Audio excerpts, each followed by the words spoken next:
Słuchacie Radio Supła.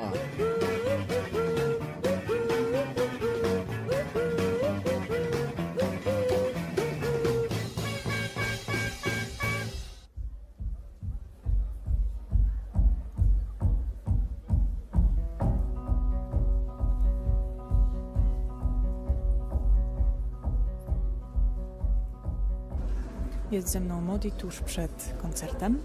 Hello. Very good day. You came to Poland yesterday, right? Yeah. Have you seen something yet in Białystok?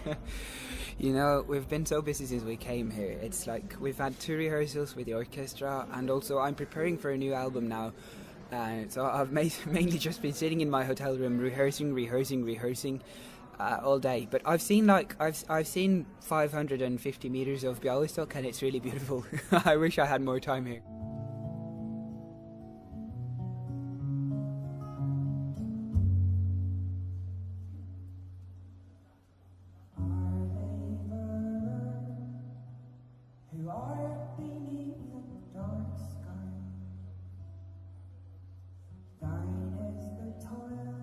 You said once, I believe in a better world and that music can help us get there. Is it the reason you create songs, or right now, after all these concerts and performances and albums, is it just your work? I didn't start out as a musician. I wasn't going to become a musician. I was going to become an engineer. And while working towards that, I was participating in this local environmentalists youth group called Nature and Youth in Norway, and I realized that there were no songs that described what we were doing and what we were thinking. So I sat down and tried to write some songs that actually addressed environmental issues, like oil drilling in the north and the fact that we seem to just consume more and more of our planet. And all of a sudden I had written 10 songs like that and started doing concerts on my own that hadn't got anything to do with my environmentalist group. I don't really know how it happened, because that's 7 years ago, and now we're sitting here and I've done something like 1,000 concerts and released 3 or 4 albums. So something must have happened in between, but I still believe in that mixture between music and activism, or between music and politics, that it's possible to actually have a content in your songs, not just have music as entertainment, but actually have music as a sort of education, music as an entry point to a larger discussion. And still, the songs I write mainly are very political in their nature. And all along, the thought of it has scared me so.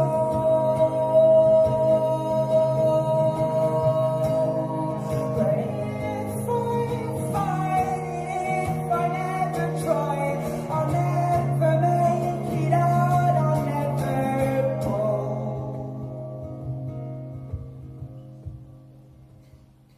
Are your lyrics based more on your life, or is it just a consequence of your observations, imaginary situations? Let's see. I have different topics for every album. On my first album, I tried to describe a feeling, a very vague feeling of hopelessness. I was 20 years old. I was disillusioned by the world. I felt like a small ant that could do absolutely nothing, and tried to catch that feeling into an album. On my second album, Set the House on Fire, I was just tired of touring. I was tired of being a musician, tired of being a rock star, and just wanted to make music for myself. So I started writing smaller songs, personal songs about feeling at home, about traveling, about my friends, about love.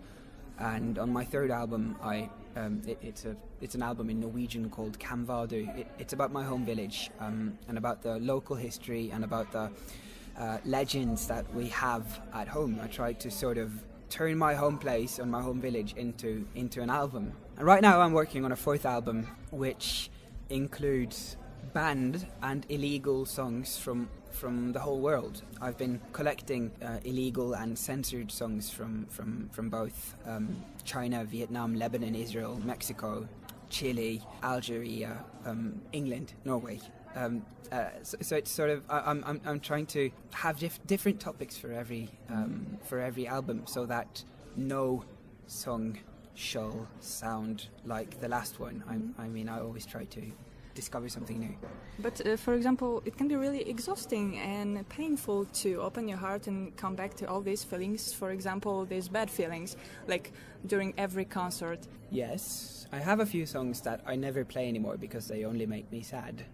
Like 1 Minute More on my last album, and a few other quite old songs that just put me in a miserable mood. Because they're not really constructive either. I just wrote them to get the feeling out of my belly. But most of the songs are, I mean, they're not supposed to be melancholic. People call me melancholic all the time. I'm the melancholic Scandinavian folk singer, Moddim, but I don't want to be a melancholic. I want the songs to be both sad but also cleansing at the same time. To sort of, yes, they might be tragic, but there's hope in the tragedy, if you know what I mean. Some songs are just tragic, but I try to keep a little bit of hope in each and one of them. What did you decide to create your last album, Frankenstein, with no words? Oh, Frankenstein. Only thrilling and moving sounds of your piano. You don't want to sing anymore? Well, yes, Frankenstein, it's music for a theatre play back home in Norway. So it's my first ever attempt to make music for someone else. And there's plenty of songs in the piece. But on the EP, I just wanted to include the instrumentals because I don't know why. It just felt natural. It's sort of my first attempt on actually making movie music, or on making a soundtrack, which was really difficult because I usually write songs that are, well, they start off with an intro, and then you have the first verse, and then you have the chorus, and then you go back to the second verse. Like it has this standard traditional folk music structure, and trying to think up some new ways of making music, that was really hard for me. The EP is 14 minutes long, but it took me half a year to make it because I needed that time to actually make 14 interesting minutes without words in them. It's really a great job, I think. Thank you. You're going to play with our orchestra from Podlasie Opera and Philharmonic. It's kind of challenge, aren't you afraid? Of course I'm afraid. I'm not used to playing with big bands at all. And I had never performed with these people or never even heard them play before today. But it really sounds great. I think Max Fedorov, who has been arranging the songs, has done a great job.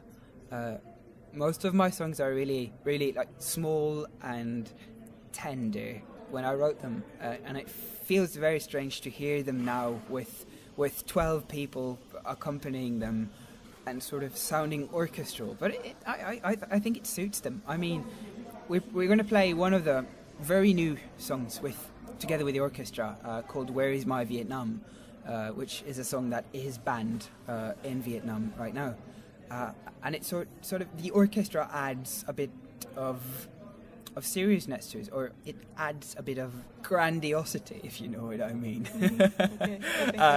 to the song, which is the song originally is really huge sounding, and my version has been I've tried to make it as small as possible, and then Max puts this orchestra onto it. It sounds really great.